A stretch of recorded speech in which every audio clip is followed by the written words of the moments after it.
Bonjour à toutes et à tous, merci de recevoir Sport FM chez vous. Dingue du Sport évoque cet après-midi la liste des joueurs convoqués pour le match Bénin-Togo de la dernière journée des éliminatoires de la CAN 2019, vous le savez, organisé par l'Égypte. L'on note le retour d'Alexis Romao, la première d'Idrissa Ogojo. Nous analysons le Real Madrid, triple tenant du titre en Ligue européenne des champions, éliminé de la pire des manières, humilié même à Santiago Bernabéu par l'Ajax d'Amsterdam. 4-1, 5-3 sur l'ensemble des deux matchs. Nous décryptons. Dingue de Sport invite aujourd'hui Aristide Kouividien, Jacques Pekemsi, également en studio Fifi Assobavi, John Atisso, Angelo Folikwe. Merci à tout ce beau monde. Mise en onde à l'ASPM. Je suis Franck Ouniam. Merci de faire confiance à la référence sportive Dingue du Sport qui parle cet après-midi de la liste des joueurs convoqués pour le match Bénin-Togo. C'est dans quelques jours là-bas à Cotonou au Bénin. Il s'agit donc de la dernière journée des éliminatoires de la CAN 2019 de football. Angelo Foliko et bonjour. Salut Franck, bonjour à toutes et à tous. Dion Tissot, tout va bien? Tout va bien, bonjour Franck, bonjour à tous. Jacques Pekemsi, merci d'être là. Oui, bonsoir Franck, bonsoir à toutes et à tous. Aristide Kouividien, merci de venir partager ces moments avec nous. C'est un plaisir, bonjour à tous. Et la seule dame parmi nous qui entrevoit déjà la journée internationale de la femme, Fifi Assobavi, bonjour, bonne arrivée. Oui, bonjour Franck, je salue le plateau et je n'oublie pas les auditrices et les auditeurs de cette émission. Très bien. Angelo Folikwe, comment analysez-vous cette débâcle, cette déroute de la Maison Blanche en Ligue européenne des champions? Bon, si vous regardez dans le rétroviseur, je pense que c'était prévisible de voir le Real tomber en huitième de finale. Peut-être pas en huitième de finale, mais peut-être ne pas aller loin dans cette compétition. Il faut quand même reconnaître qu'en match de poule, le Real a été inquiétant. On se rappelle juste de ce match du mois de décembre face au CSKA Moscou. Les Merengues ont perdu 3-0 au Stade Santiago Bernabéu. Et donc hier, je pense que c'était un véritable récital, une certaine symphonie de la part de cette équipe de l'Ajax, un football total, des joueurs qui n'ont pas froid aux yeux, qui ont un quotient intellectuel du foot très élevé. Et donc, les Ziyech, Cheneux et tous les autres ont apporté... tout était pratiquement très juste dans la façon de jouer, les anticipations, les appels de balles, les contrôles, tout y était. Donc, je pense que le Real, à un moment donné... peut-être Florentino Pérez n'a pas vu l'hécatombe venir parce qu'on n'a pas su à un moment donné remplacer un certain Cristiano Ronaldo.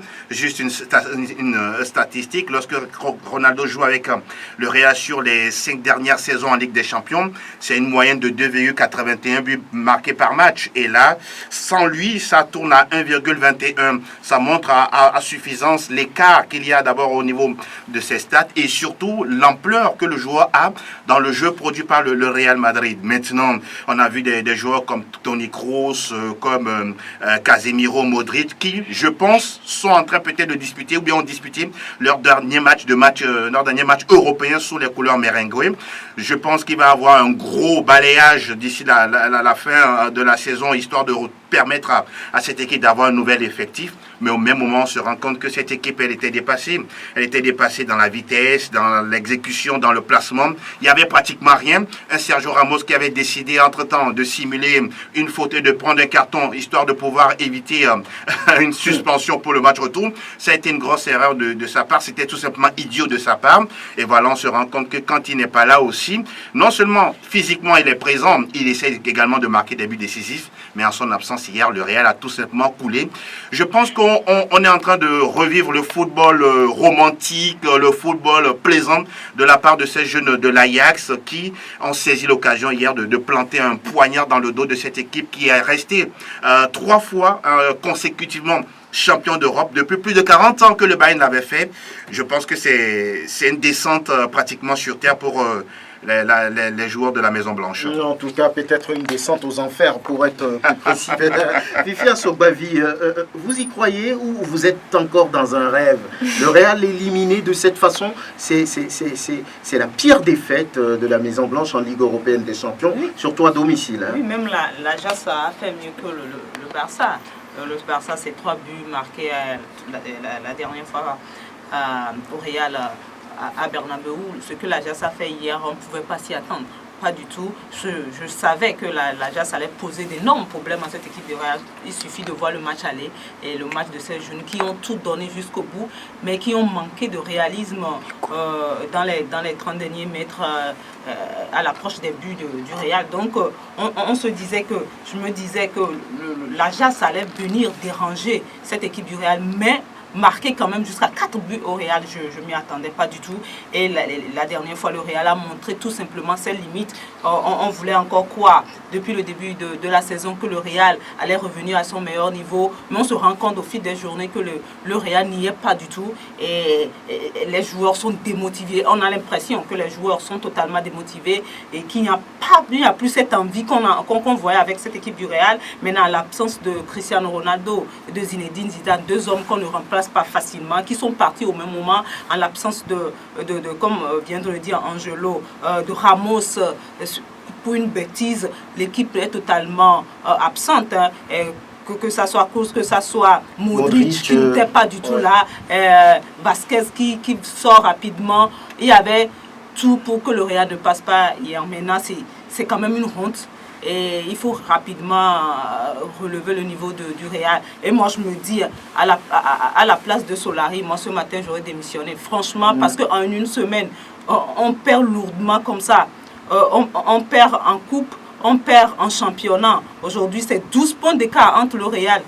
Bien plus de 12. En tout cas, c'est plus de 10 points d'écart quand même entre le Real et le Barça. C'est pratiquement cuit pour la Liga et en Ligue européenne des champions. Le Real, depuis pratiquement 9 ans, ne s'est plus arrêté en 8e de finale. C'est ce qui a été fait hier. La Coupe du Roi, la seule coupe encore en Espagne, le Real est déjà éliminé. Je ne vois pas pourquoi Solari serait encore président. Même Pérez, aujourd'hui, est en partie responsable de ce qui se passe. Et en principe, il doit avoir un ménage. Ce n'est pas seulement au niveau des joueurs, mais même au niveau de l'administration. De l'administration du club. Maison Blanche, saison blanche. Est-ce qu'il n'y a pas un problème de coaching? L'entraîneur Solari qui n'arrive pas à gérer, il est tendu par rapport à Marcelo, il est tendu par rapport à Isco, alors que c'est des joueurs super expérimentés, des joueurs qui ont vécu les 3 derniers titres du Real en Ligue des Champions. Pour un oui ou pour un non, on laisse Marcelo, on va chercher Régulon. Je ne sais pas trop ce qu'il a régulé. Mais est-ce que là, il n'y a pas vraiment un problème de coaching à ce niveau? Moi, je me demande si Marcelo était là hier, est-ce qu'il pouvait faire quelque chose pour sauver la barque? Moi, je dis que c'est une défaite collective. Et quand on dit défaite collective, c'est qu'il y avait eu déjà des fautes qui avaient été déjà commises depuis des mois et c'est la conséquence logique. Moi, je suis en aucun cas surpris de cette élimination parce que logiquement le football doit être respecté et quand on dit le football doit être respecté, c'est que dans ses bases, déjà dans le recrutement, on s'est rendu compte que ce sont des jeunes joueurs qui sont en train d'arriver au niveau du Real Madrid alors qu'ils ont besoin de respecter quand même le niveau de ceux qui sont en train de partir. Cristiano Ronaldo est parti, qui est-ce qu'on a amené pour pouvoir le remplacer? Aujourd'hui, on ne voit même plus le 7 dans la composition de titulaires, par exemple. Mariano Diaz, le numéro 7 est trop lourd. Alors, c'est trop lourd, ou peut-être qu'on a voulu dire nul n'est indispensable, mais quand on dit nul n'est indispensable, il faut à tout prix défendre également la personne pour dire oui, vous avez dit, vous êtes important, mais nous avons peut-être une solution de rechange pour vous contredire. Mais aujourd'hui, le Real Madrid n'a pas réussi à le faire. Et comme Fifi le dit, l'entraîneur peut démissionner, et il doit normalement démissionner, et même le président, parce qu'au-delà de tout, c'est lui qui orchestre tout, les recrutements qu'il a fait. Tout ce qu'il y a eu comme départ de Cristiano Ronaldo et tous ses contours, c'est lui qui était derrière. Maintenant, je dis, oui, c'est une leçon et j'espère qu'ils pourront se relever parce que les semaines à venir risquent encore plus d'être difficiles. Il y a des doutes maintenant qui s'installent dans la tête de tous les joueurs. On a vu toutes ces défaites qui se sont enchaînées durant ces semaines. Mais moi, je dis que c'est logique. Quand on veut faire du football, on va être logique avec soi-même et ne pas commettre des erreurs. Jonathan Tissot, que trouvez-vous à dire après cette défaite, cette débâcle du Real? Il faut dire que c'est quand même la fin d'un cycle. Quand on prend quand même ces joueurs, ils ont fait pratiquement plus de 6 ans ensemble, depuis l'ère Mourinho jusqu'à maintenant. il faut dire que c'est avec cette même équipe que Zidane a pu avoir quand même les 3 Ligues des Champions d'affilée. Donc quand on est quand même à l'apogée, on tombe toujours. Mais ce qui est énervant, c'est qu'on a vu que c'est un président Florentino Pérez qui a provoqué cet échec. Parce que quand on a Zinedine Zidane qui est venu avec une certaine maestria, quand on a également Cristiano Ronaldo qui arrive à sortir quand même l'équipe de son pétrin à chaque fois en Ligue européenne des champions, aujourd'hui on a vu les conditions dans lesquelles ces deux personnes sont parties. Zidane il est parti parce qu'il y a quand même une mésentente entre Bale par rapport quand même à l'affaire Gareth Bale, parce que depuis que Zidane est venu, Bale est toujours sur le banc, alors que pour lui, pour Pérez, Bale était quand même le chouchou, donc véritablement il va falloir le revendre sur le terrain pour pouvoir véritablement avoir quand même les 100 millions qu'il a dépensés pour le dénicher au niveau des Spurs de Tottenham. Cristiano Ronaldo également avec la non-revalorisation salariale. Donc je dis tout simplement qu'aujourd'hui, quand on voit le Real Madrid, c'est une équipe qui s'est reposée sur quand même un jeune de 18 ans, un gamin qui ne connaît à peine quand même le football européen. Je veux parler de Vinicius Junior. Donc ça veut dire que ce que ça veut dire, parce qu'aujourd'hui, on voit les tauliers qui ne sont pas à leur niveau. Certes, on a vu le Cameroun qui a eu le ballon d'or, mais ce n'est plus quand même le Croate qu'on voyait de par le passé. Il a été fatigué par quand même la prestation énormissime au niveau de la Coupe du Monde. Également, Sergio Ramos qui était absent. Quand on fait également le parallèle, on voit que la saison dernière, Ramos était absent face à la Juventus de Turin. Le Real Madrid a encaissé 3 buts. Aujourd'hui, le Ramos n'est pas encore là. Le Real Madrid a encaissé 4 buts. Ça veut dire que c'est Ramos qui incarne quand même cette grinta là au niveau de la défense du Real Madrid. Aujourd'hui, c'est touchant quand même de voir le Real Madrid d'être éliminé, parce que sincèrement, quand on voit la Ligue des Champions, quand on suit la Ligue des Champions, on veut voir quand même dans le dernier carré le Barça, le Real, le Bayern, les grandes équipes, pour véritablement donner ce piment quand même à la coupe aux grandes oreilles. Aujourd'hui, le Real Madrid est éliminé, mais il faut quand même saluer la performance des Bataves, de l'Ajax Amsterdam, ce qui a concocté véritablement Erik ten Hag, le coach quand même de l'Ajax d'Amsterdam. C'est quand même un football total, un football offensif. J'ai beaucoup aimé quand même véritablement l'animation offensive. C'est une équipe qui, au niveau du milieu de terrain, arrive rapidement à exploser pour véritablement retrouver Hakim Ziyech, Cheneux et Neres. J'ai aimé quand même comment je peux dire, le lien entre ces 3 joueurs, la liaison technique entre ces 3 joueurs. Ils se retrouvent même les yeux fermés. Aujourd'hui, le Real Madrid est éliminé. Il faut quand même trouver des solutions. Aujourd'hui, j'ai lu quelque part que les supporters scandent quand même le nom de Florentino Pérez pour être démissionné, véritablement parce que c'est lui. Aujourd'hui, on parle quand même qu'il est en partie responsable. Moi, je lui jette rapidement les fleurs. C'est lui qui a fait qu'aujourd'hui, le Real Madrid est dans cet état. Il n'a pas pris les bonnes décisions au bon moment. Et voilà là où en est le club. Voilà. Aristide Kouévidien, est-ce que c'est le Real qui a été mauvais ou bien c'est l'Ajax qui a su prendre, on va dire, cette équipe à la gorge pour finalement l'éliminer? Je crois qu'il y a les 2 paramètres. D'abord, quand vous regardez ce qui s'est passé hier, c'était dans l'ordre normal des choses au vu de la prestation, n'est-ce pas, des 2 équipes lors du match aller. Rappelez-vous, le Real qui était déjà triple champion d'Europe, dans une rencontre face donc à l'Ajax Amsterdam la dernière fois, on avait vu quand même que c'était une impressionnante performance de l'Ajax quand même. Et vous avez vu, disons, l'ouverture du score par Vinicius Junior, sur une passe décisive de Karim Benzema, l'égalisation d'Hakim Ziyech qui était amplement mérité dans cette rencontre, parlant évidemment donc de cette performance donc de ces joueurs hollandais. Je pense quand même que c'est cette sacrée performance, n'est-ce pas, donc de l'Ajax, de ces Hollandais, qui a fait finalement que le Real ne s'est pas retrouvé. Mais moi, je suis déçu. Je crois quand même que c'est une humiliation infligée donc à la Maison Blanche qui se noircit, disons, au jour le jour. Mais j'estime quand même que ça n'arrive qu'au grand. Ernesto Alias, le joueur argentin, après le mondial allemand qui a consacré les escadrons bleus d'Italie en 2006, disait que la révolution c'est une bicyclette. Lorsqu'elle ne roule pas, elle tombe. Cela voudrait dire tout simplement qu'au niveau du Real, on a constaté quand même qu'après le départ de Cristiano, on a voulu entamer une nouvelle révolution, mais on oublie quand même que pour faire cette révolution, il faut avoir les coups solides. Et donc, ce qui fait qu'aujourd'hui, cette équipe est totalement en difficulté. Je suis déçu, déboussolé, mais je crois quand même que ça devait arriver pour qu'on en parle, pour qu'on en tire des leçons. Parce que déjà, quand on disait quand même qu'avec le départ de Cristiano Ronaldo, la Liga était totalement dévaluée, beaucoup n'étaient pas d'accord. Aujourd'hui, on voit quand même que c'est une seule personne, en tout cas, qui est en train de porter cette équipe. On parle du jeune Vinicius Junior. Alors qu'en réalité, quand vous avez une équipe, un club européen, il faut avoir cette capacité d'avoir des joueurs. Je le dis et je le répète à chaque fois. Vous avez vu une équipe de France qui a été championne simplement parce que c'est une équipe qui avait la capacité d'avoir des joueurs qui peuvent marquer à tout moment. D'ailleurs, à une étape de la compétition, la France a été portée par un autre joueur. À une autre étape, c'est un autre joueur. On ne parle pas seulement de Kylian Mbappé. Il y a Lucas Hernandez qui a cette capacité de marquer. Il y a Raphaël Varane, Samuel Umtiti, Paul Pogba ou encore N'Golo Kanté, des joueurs qui sont capables. C'est de la même façon que le Real de Madrid va comprendre aujourd'hui qu'une seule hirondelle ne fait pas le printemps. Aujourd'hui, le Real a échoué. Maintenant, il faut quand même qu'on tire des leçons parce que, rappelez-vous, l'année dernière, lors de cette finale face à Liverpool, on se disait quand même que oui, on ne gagne pas le Real de Madrid. Le Real de Madrid est une équipe quand même qui sait traverser des difficultés.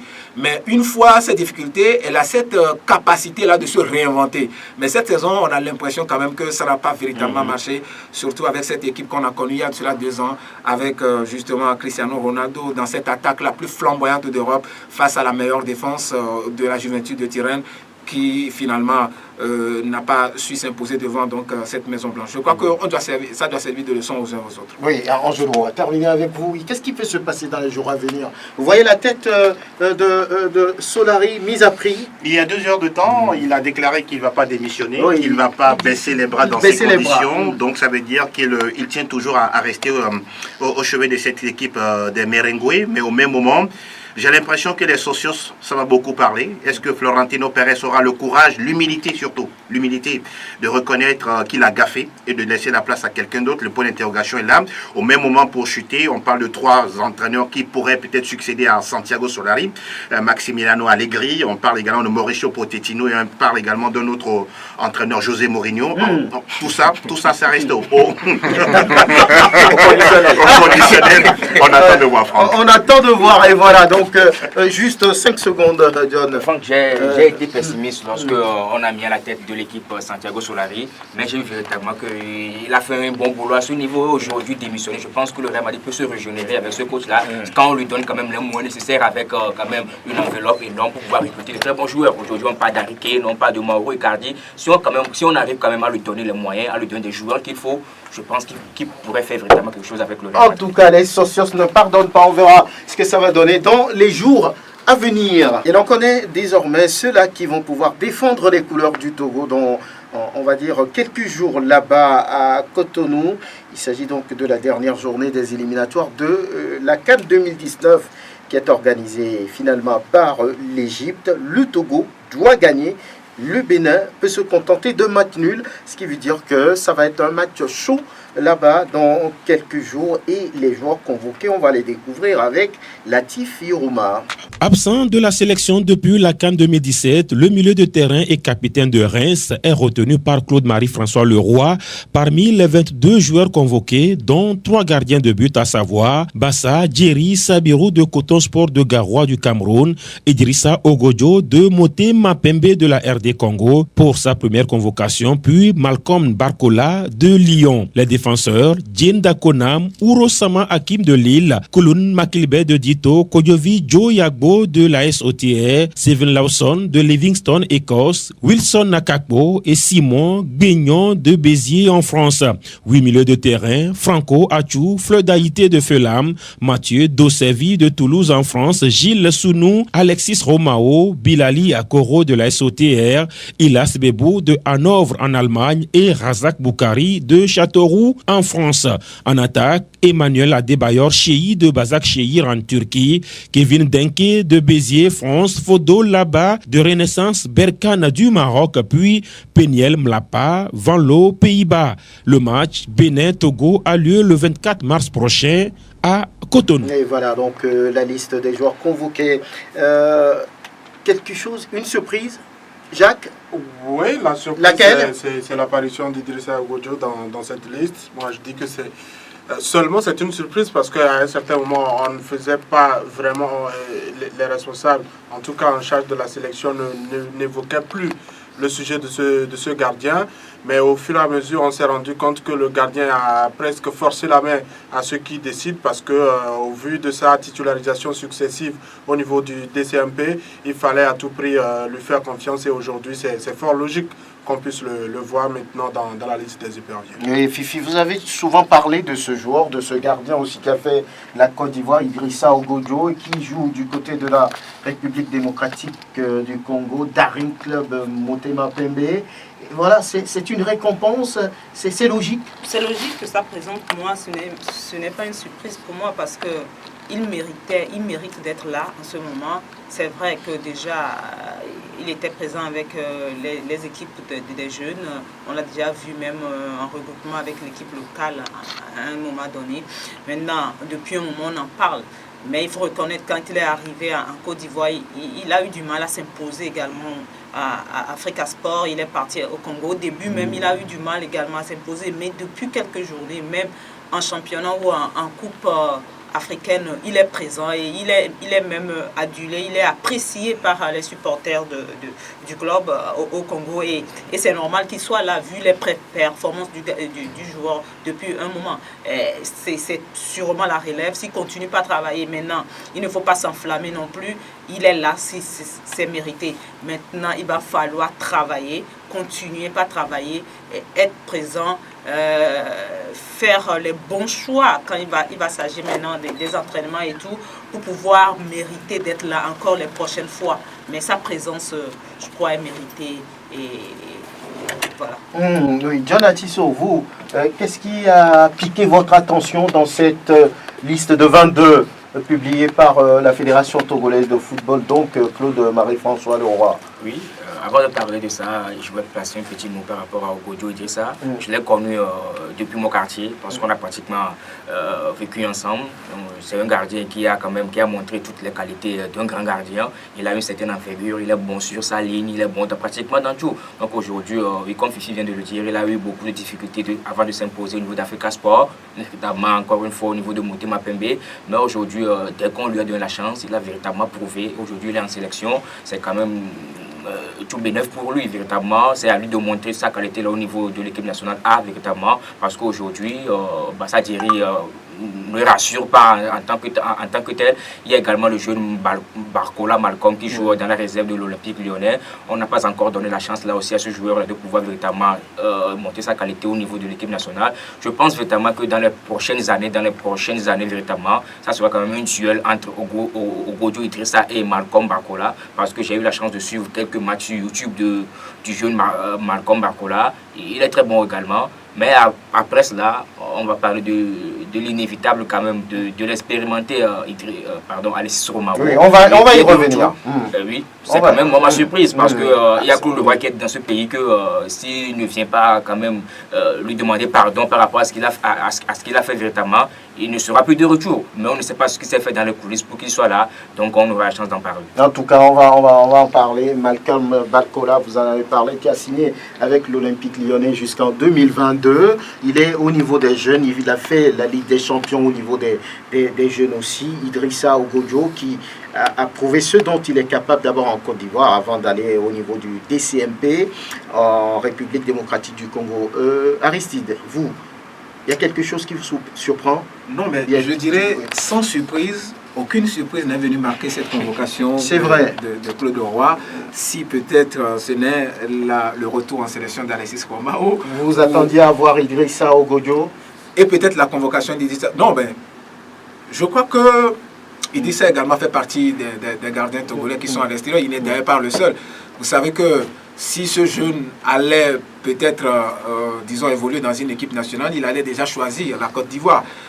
Dommage qu'en Côte d'Ivoire, le drame c'est que on n'autorise pas la double nationalité. C'est-à-dire que si Idrissa Ogodio avait choisi d'être ivoirien, eh bien, soit il renonce à la nationalité ivoirienne, il deviendra togolais une fois pour de bon, il va choisir la sélection. C'est ce qui est arrivé par exemple à l'international Francis Collet. Aujourd'hui, il est là en tant que togolais, mais bon voilà, le cas Harold est partant. C'est pour ça d'ailleurs vous allez voir des joueurs comme Didier Drogba qui n'ont jamais eu la nationalité française, alors que les Agassa ou encore les Abalo Dossé et autres ont eu la chance donc d'être à la fois des franco-togolais. Donc c'est quand même une convocation à féliciter, parce que s'il est aujourd'hui convoqué en sélection, c'est parce qu'il a mérité amplement. D'ailleurs, je vous ai toujours dit que les sélections nationales ont toujours des dispositifs avec lesquels on suivait les joueurs. C'est vrai que des informations peuvent être données sur les réseaux sociaux sur des joueurs, mais il y a des séquences vidéo que la FIFA envoie, que des sociétés envoient sur des plateformes qui coûtent cher d'ailleurs et qui est donc mis à la disposition disons des sélections nationales. À l'instant T, on a les informations sur le joueur, qu'est-ce qu'il fait en sélection, pourquoi est-ce que le sélectionneur ou enfin l'entraîneur du club l'a choisi, etc. Donc tous ces paramètres aident les sélectionneurs au niveau de l'Afrique à pouvoir faire le choix. Donc pour moi, je crois quand même que c'est une chance pour lui. Et il doit choisir cette centre parce qu'on a convoqué des gens comme Yogan Aglemagnon, on a convoqué des gardiens de but comme Alassane Dida Fataou, on a convoqué des gardiens de but comme le gardien de Koroki, Fadil Soumanou, qui n'ont pas su saisir la chance. Donc je crois que c'est une chance donc, pour ce jeune-là, surtout à une étape de la compétition où on ne rencontre que les grands, eh bien, on va rencontrer les écureuils. Je crois que c'est une chance pour ce jeune gardien. Oui, Fifi, oui. Parlons de cette liste-là, et moi je dirais que pour moi, c'est la meilleure liste de Claude Leroy. C'est vrai. Pour moi, c'est la meilleure parce Pourquoi? que quand on prend aujourd'hui la liste dans tous les compartiments, il a quand même essayé de prendre les meilleurs pour moi. Et peut-être... un certain équilibre. Oui, justement. À tous les niveaux. À tous les niveaux. Est-ce qu'il a fallu du temps pour lui, 3 ans, pour pouvoir avoir son équipe? Ou bien c'est sous la pression de cette rencontre-là, sous la pression de la presse sportive et des supporters qu'il a finalement décidé de faire? Moi, je n'en sais rien, mais je reconnais quand même que pour une fois, comme dans le passé, on l'a toujours dit non, cette fois-ci, c'était pas bien. Cette fois, je reconnais que cette liste-là est la meilleure de Claude Leroy que moi en tout cas, moi, j'ai vu. Peut-être à l'absence de là-bas, il est bien, bel et bien là. De Plaka, par exemple. Oui. Mais en même temps, vous prenez la liste. Si Plaka n'est pas là, Mlapa est là, parce que Mlapa, cette saison, pour le moment, c'est 10 buts en championnat et il est devenu le maître à tout fait devant l'eau aux Pays-Bas. Donc, peut-être Plaka revient de blessure, il a commencé à être titulaire et on peut comprendre son absence sur cette liste pour le moment. Donc, je dirais que dans l'ensemble, c'est une bonne liste. Oui, c'est une bonne. Oui, Prosper Agboklou, oui. Vous. Oui, bonjour. Bon, moi, je trouve quand même à dire. Oui. Donc, on peut se satisfaire de cette liste. Ce n'est pas votre cas. Oui, qu'est-ce que vous lui reprochez? Je pense que de tout temps, il faut choisir des joueurs en forme, c'est-à-dire ceux qui peuvent répondre aux exigences. Qu'est-ce qui est en forme et qui n'a pas convoqué? Oui, on sait que Boukari est sorti de blessure. L'autre, Mebouilas également, est sorti de blessure. Doit-on amener toujours les pieds nickelés pour pouvoir garnir les bancs des remplaçants? Moi, je dis non. Quelque part, il y a des joueurs sur le club local. Regardez, je ne sais pas si notre championnat est un peu suivi par l'encadrement technique. Beaucoup disent que cette année, le championnat n'a plus de niveau. Non, non, c'est faux. C'est par rapport à l'année passée. Donc, c'est pourquoi on doit prendre des joueurs blessés qui ne jouent pas en Europe pour mettre sur les blancs et laisser ceux qui sont en jambes. On dit chez nous, le Corée va écoutez, nous, c'est-à-dire que, oui, c'est-à-dire que ce qu'on a sous la main, au moins, il faut l'utiliser. Moi, je vais faire le cas, par exemple, d'un joueur, enfin, on en avait parlé entre-temps du buteur de Kara, comme on l'appelait, et autres là, et autres, on me dira qu'on a vu servir beaucoup dans l'entrejeu de l'As de Gopor. Moi, je dis quelque part qu'il n'a pas saisi sa chance. Non, on l'a déjà convoqué.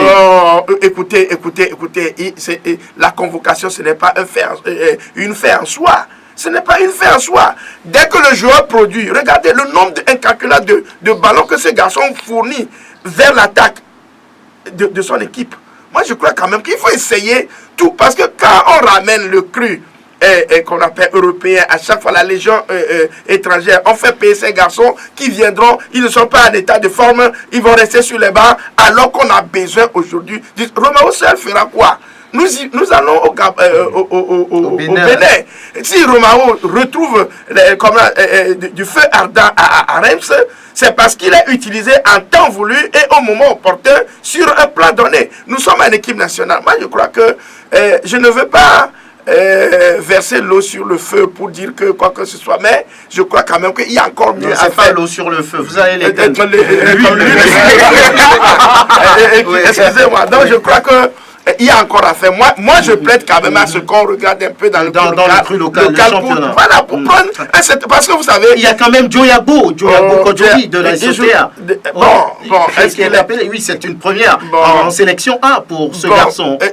Je crois que c'est un milieu de terrain. Non, c'est un défenseur. Un défenseur. Aujourd'hui, je crois qu'avec l'apport de Jane en défense centrale, surtout que lui revient, c'est un maître à jouer de la défense. On a trouvé un peu d'équilibre lors du match contre l'Algérie en amenant voilà, au sein de la défense centrale.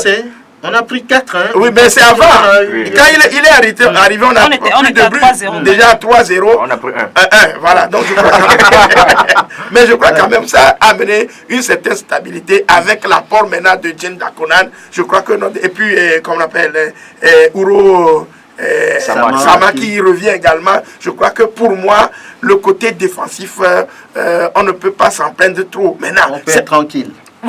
C'est-à-dire au milieu le pourvoyeur de balles. Ceux qui peuvent garder le ballon, conserver, attirer un certain nombre de joueurs chez lui par rapport à leur mouvement. C'est ça aussi qui compte. Voilà. Donc moi je crois quand même que, bon... vous n'êtes pas totalement d'accord par rapport à ça. Oui. Moi, quand j'écoute Prosper, j'ai comme l'impression qu'il veut critiquer pour critiquer ou qu'il veut à tout prix trouver quelque chose à dire. Je suis d'accord avec oui. Est-ce que la liste est parfaite? La liste aujourd'hui, si on veut affronter une équipe du Bénin dans une confrontation assez difficile, on n'est pas à un match amical, ou on n'est pas à une rencontre où on peut se permettre peut-être un match nul, ou tester des joueurs. Ici, on cherche des joueurs qui sont confirmés, des joueurs qui sont habitués à ces joutes, et pour pouvoir quand même permettre de ne plus hésiter.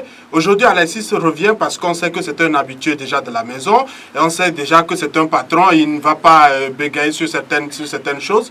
Voilà pourquoi je dis, on n'a pas besoin d'amener des joueurs pour amener. C'est vrai, nous tous, nous parlons de faire des clins d'œil à des joueurs qui font du bien sur le plan national, mais à un certain moment, il faut qu'on puisse voir si l'enjeu de la rencontre permet tout cela. Parce qu'aujourd'hui, face au Bénin, on n'a pas toutes les possibilités pour pouvoir regarder les joueurs. Si on veut, on va garnir peut-être le banc. Est-ce que c'est ce que le sélectionneur voudra? Il veut peut-être avoir des joueurs qui ont déjà peut-être prouvé. Oui, mais est-ce que ce n'est pas raisonnable ce qu'il dit? Des joueurs qui sortent tout juste d'une blessure. Oui, ça je suis d'accord. Ça je suis d'accord. Peut-être que c'est la partie qu'il faut reprocher. Surtout les cas Ilas Bebou. Moi je ne sais pas pourquoi il va arriver, parce que jusqu'à présent je ne l'ai pas encore. Il a repris avec l'équipe depuis 2 semaines. Réserve. Vous imaginez, il a repris avec l'équipe réserve. Raza Boukari, quel est l'état de sa blessure? On ne dira pas, mais je suis sûr qu'au Bénin, les 2 joueurs ne vont pas disputer de rencontre. Ils seront sur le banc. Non, je ne t'ai pas rejoint du moment où quand tu parles de Victor Noukafou, tu parles de Koudagba. Aujourd'hui, on ne peut pas amener Koudagba. On ne peut pas amener Victor. Non, moi, parce que justement, ces joueurs, nous tous, nous apprécions leur qualité, mais il faut quand même reconnaître que au moment où on imposait à tout prix l'arrivée de Koudagba, il était sur une pente assez intéressante. Mais aujourd'hui, il est en pleine disette. Il faut être logique à un certain moment. Quand un attaquant ne marque pas, il faut permettre à certains de pouvoir venir. Et je crois qu'aujourd'hui, l'attaque de cette liste est assez importante et logique. Il y a une liste visiblement séduisante. Non, si vous permettez. On va avancer. Non, je voulais dire simplement que Adebayor non plus ne marque. Oui, mais la présence c'est quand même le capitaine de non, je n'ai pas plaidé pour Koudagba. Moi, je dis, il faut un pourvoyeur de balle. C'est ça qui nous manque toujours. Bon, Akorobila peut jouer ce rôle. Mais il a déjà fait. Akorobila a déjà fait partie de l'équipe. Il faut remodeler un peu les choses. On parle de Alexis Romao. 2 ans. Ah, que le temps passe, ça passe très vite. Hein. Mais il est de retour pour un match capital dans la qualification pour Égypte 2019. Vous pensez que c'est une bonne chose, le fait de revenir dans ces genres de situations? Qu'est-ce qu'il va pouvoir apporter Qu'est-ce qu'il va pouvoir changer dans l'entrejeu des éperviers? Non, mais d'abord, je crois qu'il va apporter son expérience à l'équipe nationale. Vous savez que c'est un joueur assez talentueux. Il y a de cela 2 semaines, on en parlait même dans ce studio. Oui, mais à un moment donné, c'est comme si le staff technique ne voulait plus d'un joueur comme Alexis Romao. Mais qu'est-ce qui a fait changer d'avis? Ça c'était, disons, le discours juste après la CAN. Parce que je me rappelle que le sélectionneur a tenu longtemps après la CAN, je pense qu'on est resté dans un... Non, mais c'était au mois de juillet, il me semble, c'était après la CAN, parce que la CAN c'était en janvier, et c'était au mois de juillet, lorsque le sélectionneur faisait le bilan, donc de la participation, etc. C'est là où il a tenu ses propos. Mais je crois que de juillet 2017 à février ou mars 2019, aujourd'hui, il y a eu beaucoup de temps. Maintenant, moi je dis quand même que on peut tenir des propos qu'on peut regretter à tout moment. Peut-être que le sélectionneur a regretté ses propos, je n'en sais rien. Mais ce que moi je dis, c'est l'essentiel pour nous, c'est que le joueur revienne au bercail. Je l'ai toujours dit dans ce studio que Alexis Romao, c'est un joueur calme, c'est un joueur qui aime la nation togolaise, c'est un joueur qui est assez serein, un joueur talentueux qui n'embête personne. C'est-à-dire qu'il n'est même pas rancunier. C'est un joueur qui, au moment où d'autres sont en train de bouder la sélection, il est toujours là. C'est un joueur, vous n'allez même pas l'entendre, c'est-à-dire dans des affaires, dans des discussions inutiles, etc. C'est-à-dire pour ces gens de joueurs, lorsqu'il y a des problèmes, il faut toujours aller discuter avec eux. C'est pour ça, par exemple, moi j'étais de ceux-là qui pensaient véritablement que les discussions devaient aboutir. Quand, par exemple, après le match Togo-Gambie, ici à Lomé, on avait appris que oui, le sélectionneur, par le touchement donc, du capitaine, avait quand même contacté le joueur pour discuter, pour commencer des discussions avec lui. J'avais déjà apprécié cela parce que moi je crois que au grand mot, les grands remèdes. Aujourd'hui, nous avons un rendez-vous capitalissime, bien évidemment, avec le Bénin. Il faut quand même qu'on sorte, disons, les gros moyens. Et parmi ces gros moyens, on a aujourd'hui Alexis Romao qui est un habitué. Alors, c'est vrai qu'on a tenu des discours en disant qu'il n'est pas un joueur d'avenir et tout ça là. Mais vous avez vu que la plupart des joueurs, hier même, je faisais cette analyse personnellement en disant simplement que, regardez, après la CAN, on a laissé des joueurs. Mais finalement, ces joueurs sont devenus quoi? Serge Gakpé, Serge Akapo, les Jonathan Haïté et tout ça là. Seul Alexis Romao est resté constant dans son travail. C'est-à-dire les autres finalement qu'on a laissés, on dira peut-être... On ne les réclame même plus. Oui, on ne les réclame peut-être... On dira simplement que donc c'est finalement que le sélectionneur avait raison de les laisser. Alors qu'aujourd'hui, Alexis Romao, il ne joue pas forcément pour être en équipe nationale. Le joueur aime ce qu'il est en train de faire, il aime son métier. Et c'est un joueur qui ne triche pas, Franck Nounyama. C'est un joueur qui ne triche pas en sélection. Quand il vient, on n'a plus besoin de parler. Quand il vient en sélection, il fait proprement son boulot. Donc moi je crois quand même qu'il n'a pas volé sa place. Son retour va changer beaucoup de choses. Son retour va changer beaucoup de choses. Et c'est d'ailleurs un avantage dans cette rencontre face au Bénin parce que Dussier et les siens ont commencé déjà par analyser les dernières rencontres des éperviers en vidéo, puisque ça se fait donc dans toutes les sélections. Or, Alexis Romao n'a jamais joué, disons, les autres rencontres. Il n'a pas eu la chance de jouer les autres journées. Ce qui fait que l'entraîneur adverse aura des difficultés pour pouvoir chercher des pions, pour pouvoir contrecarrer ce joueur. Bien. Surtout que nous avons en défense des joueurs comme Djinn Dakonam qui sont de retour avec les Oudo Samahakim. En tout cas, le capitaine de Reims, selon beaucoup d'observateurs, va pouvoir apporter un certain équilibre dans l'entrejeu des éperviers. Oui, et John Achisso, vous avez déjà abordé le sujet. Vous dites que son retour est important pour la sélection togolaise. Oui, c'est très important pour la sélection togolaise parce que c'est un grand frère. Il a fait partie quand même de l'épopée 2006. Il a acquis une certaine expérience et avec le Togo et avec ces différents clubs, que ce soit Marseille, l'Olympiakos, surtout ces deux clubs parce que ce sont des clubs qui quand même sont habitués à gagner et il saura quand même gérer la pression. Aujourd'hui, il est là, il saura parler aux jeunes par rapport quand même à ce match fatidique qu'on aura joué le 24 mars prochain face aux écuries du Bénin. Il saura quand même leur replacer sur le terrain et tactiquement, il pourra apporter beaucoup de choses parce qu'aujourd'hui, quand on prend les 5 matchs joués lors de cette campagne des éliminatoires, le Togo a encaissé 6 buts. Ça veut dire qu'il n'y a pas ce stabilisateur au milieu de terrain qui puisse couvrir quand même la défense. Contre la Gambie, je pense que nous était la détermination de Djinn Dakonam. Ici à Lomé, on aurait pris pratiquement 4 à 5 buts. Donc je pense que sa présence sur le terrain va apporter quand même une certaine facilité à d'autres joueurs qui sont au niveau du moteur de pouvoir véritablement aller vers l'avant pour marquer des buts. Parce que quand on prend également le ratio but marqué, but encaissé, on n'a marqué que 3 buts sur les 5 matchs. Ça veut dire qu'on n'a pas des joueurs véritablement qui doivent quand même se départir de leur rôle et aller vers l'avant pour aller marquer des buts. Aujourd'hui, on a un certain attaquant Lawele qui était autrefois cantonné dans son rôle de milieu récupérateur alors que c'était pas quand même son poste de prédilection. Il pourrait être libéré de ça avec la présence d'Alexis Romao. Il pourrait aller vers l'avant et aller marquer des buts. Pourquoi pas faire des pas décisives. Il ne sera pas là, oui. Il ne sera pas là, effectivement. Excusez-moi, il ne sera pas là, effectivement. Il n'est pas dans la liste. Mais il y a d'autres joueurs. On peut parler de Mathieu Canido Sevi, on peut parler quand même de Flo Damaïté qui sont là, qui sont techniques, qui ont quand même une certaine vision du jeu. Aujourd'hui, on a un attaquant qui est très en forme avec la Renaissance sportive de Berkane. On va aller peut quand même s'appuyer sur ça et aller marquer beaucoup de buts. Aujourd'hui, le retour en sélection d'Alexis Romao, c'est une bonne nouvelle.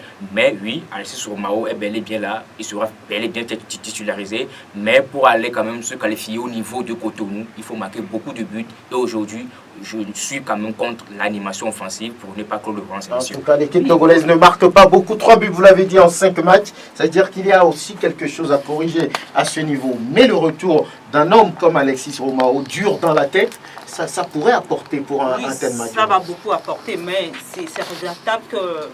On est attendu. On est attendu jusqu'à la dernière journée pour faire revenir Alexis Romao. Si c'était ça... Pour ça, on aurait pu le faire depuis. Depuis les premières journées, on aurait pu régler ce problème-là et permettre à Alexis Romao d'aider l'équipe à aller de l'avant. On a vu tous les matchs des éperviers, comme milieu de terrain, on a eu beaucoup de problèmes. Il n'a pas été remplacé. Il n'a pas été remplacé. On sait que c'est un casseur, un déstabilisateur, mais en même temps, c'est un pouvoir de bon ballon. Même avec Reims cette saison, il continue par le faire, à donner de très très bons balles devant. Donc, il aurait pu permettre même à cette attaque-là d'aller de l'avant. Maintenant, est-ce qu'il n'arrive pas un peu tard? Disons la vérité, c'est un match capitalissime. Il faut que le Togo aille gagner à Cotonou. Alors que le Bénin peut se contenter d'un match nul. Mais en même temps que l'équation n'est pas facile. Ce n'est pas facile. Mais attention au Bénin aussi, si le Bénin dans sa tête se dit que je dois faire un match nul, on se rappelle de ce qui s'est passé avec ce même Bénin-là lors des dernières éliminatoires de la CAN en 2017. Donc le Bénin est préparé dans sa tête. Mais est-ce que ce n'est pas trop tard? L'arrivée de Romao va aider énormément cette équipe, ça c'est clair. Maintenant, je me demande, est-ce que le Togo est capable d'aller battre le Bénin à Cotonou? Même au-delà de ça, moi je dis, si le Togo ne bat même pas le Bénin à Cotonou, ce ne sera pas la fin du monde. Mais le retour de Romao est souhaité, pas seulement parce que le Togo doit aller jouer un match capital ici, parce que Romao est en forme et que même après cette CAN, si le Togo se qualifie, ce serait bien. Si le Togo ne se qualifie pas, il y aura en même temps des matchs qui vont venir après. Romao aura toujours sa place pour le moment dans cette équipe du Togo. Il faut quand même remarquer que si le Togo, je ne le souhaite pas, ne réussit pas à se qualifier, le seul responsable de cette non-qualification sera le sélectionneur. Il ne s'agira pas d'indexer un joueur pour dire que c'est lui qui a mal marqué ou qui a mal tiré, qui a mal fait une rencontre. Il faudra à tout prix prendre pour responsable seul Claude Leroy. Parce que, comme Fifi le disait, on était capable de faire arriver certains joueurs qui, depuis un certain moment, étaient bons, mais c'est à la dernière minute. C'est parce qu'on sait qu'on est dos au mur qu'on est obligé de faire des concessions. Sinon, depuis quelques mois, on le disait, s'il était possible de taire des rancœurs, de pouvoir même avaler les égos, on peut le faire pour juste un souci de patriotisme. Mais aujourd'hui, on s'est rendu compte que oui, on est dos au mur, on est dans l'obligation d'un résultat à l'extérieur. Voilà pourquoi on est obligé d'aller chercher une si belle liste, alors qu'à chaque fois que les listes sortent, on trouve toujours à dire. Aujourd'hui, on se rend compte que, sauf Prosper, la plupart trouvent quand même à dire que c'est la plus logique des listes. Mais quand même, c'est triste, c'est regrettable. Oui, c'est regrettable parce qu'on a traîné un tout petit peu. Je pense que c'est trop tard par rapport à l'arrivée d'Alexis Romao en sélection. Mais il faut dire que c'est un joueur, ce n'est pas quand même un néophyte. C'est un joueur qui a quand même vécu avec la sélection, qui a quand même une histoire avec la sélection. Oui, mais pour l'ambiance autour, pour, on va dire, cette confiance, si le joueur n'est pas fort dans la tête, ça peut jouer, parce que là, on l'a négligé. C'est une négligence, disent certains. Oui, mais on connaît Alexis Romao, à part le joueur, on connaît l'homme. C'est quelqu'un qui est dur dans la tête, qui est dur aussi dans ses interventions sur le terrain. Je pense véritablement qu'il pourra faire table rase de tout ce qui s'est passé après quand même la Coupe d'Afrique des Nations 2017 et pourra véritablement mouiller le maillot. Mais aujourd'hui, le mal de l'équipe togolaise, c'est quoi? C'est que nous ne produisons n'abusons pas du jeu, nous ne marquons pas beaucoup de buts. C'est ça aussi le problème. Et également, comment gérer le cas Emmanuel Adebayor. Adebayor, il est sur le banc à Istanbul, Basaksehir, il ne marque plus, il ne joue que des bribes de match. Aujourd'hui, on a vu sa performance catastrophique, excusez-moi le terme, à Lomé face au Fennec d'Algérie. Je me pose beaucoup de questions. Comment sera quand même notre capitaine au Bénin? Parce qu'on sait véritablement que pour jouer ces genres de matchs coup près, il faut être prêt physiquement, mentalement ouais. et aussi tactiquement. Dans tous les sens. Alors qu'on voit qu'Adebayor, certes, il n'est pas bon physiquement à l'instant, mais c'est lui qui court dans tous les sens. Il revient même en défense pour prendre des balles. Alors que qu'on doit le discipliner. Donc, comment faire maintenant pour réunir tous ces ingrédients pour véritablement voir une équipe togolaise et pourquoi pas se qualifier? Parce que oui, ce n'est pas la fin du monde, la non-qualification, mais ça sera quand même touchant personnellement pour moi de ne pas voir les équipes du Togo. À la canne. Oui, Prosper, oui. Le retour de Romao. Oui. Bon, je crois qu'on peut supputer là-dessus. Il est là. Il a senti repris son souffle pour revenir parce qu'il aime son pays. Il veut toujours démontrer quelque chose parce qu'il a déjà fait avec Reims. Tout le monde le voit capable de maîtriser le milieu de terrain. Mais je continue pas à dire qu'une seule hirondelle ne fait jamais le printemps. Le bonheur d'une équipe dépend des joueurs en forme du moment. Et c'est le Cafou Victor. Ce n'est pas un Cafou Victor seul. Je dis, il faut avoir des gens prompts à arriver. Parce que vous savez, ce que je vais vous dire aussi, qui peut vous étonner, vous savez, pour un match, il y a la qualité, la potentialité du joueur, mais il y a aussi la volonté. Vous savez, pour ce match, les joueurs que nous avons sous la main, Dieu les connaît. La plupart du temps, on les connaît. On sait qui est qui, comment. Claude Leroy aussi connaît les joueurs. Maintenant, lorsqu'on incruste des joueurs neufs par rapport à l'idéal d'une équipe, vous savez, parfois ça arrive. Ça, c'est un match compliqué. Vous Moi,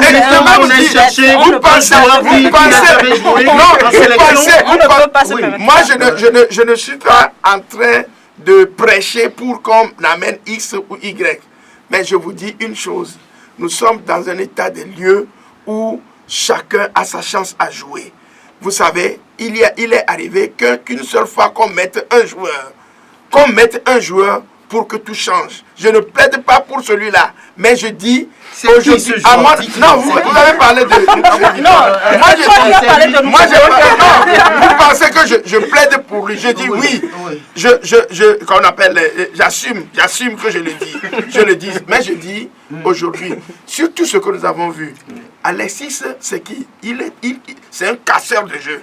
Il est là, il brise le jeu de l'adversaire.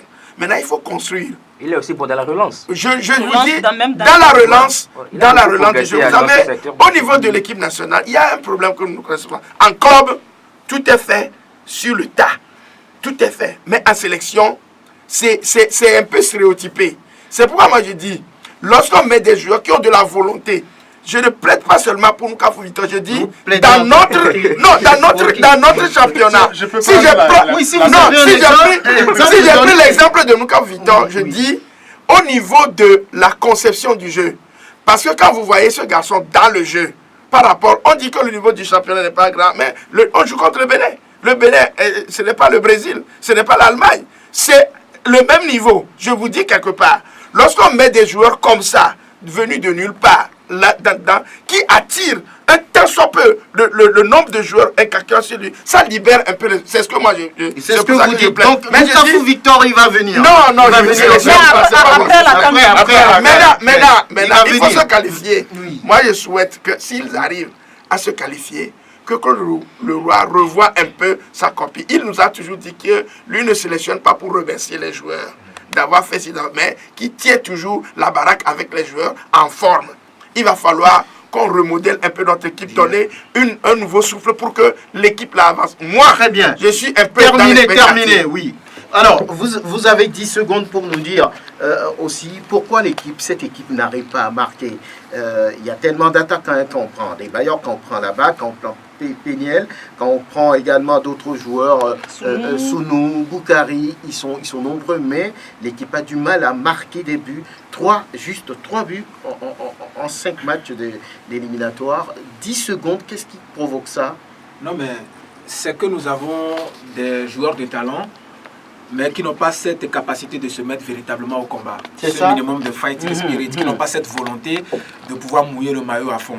Ça, Ou bien c'est le premier aspect. système mis en place? Non, ça c'est le premier aspect. Oui, le vous deuxième avez- aspect, c'est le système de jeu. Oui. Vous savez que tantôt on essaie le 4-3-3, tantôt on essaie le 4-2-3-1. Tout ça là, ça fait que ça dépend du système mis en place par l'adversaire. Je vais terminer en disant simplement que lorsque vous voulez gagner un match, il ne faut pas qu'on perde de vue que l'adversaire aussi veut gagner. Ce qui fait qu'en face, on a des défenseurs plus forts que les nôtres, ce qui fait qu'on n'arrive pas à marquer. Oui, oui.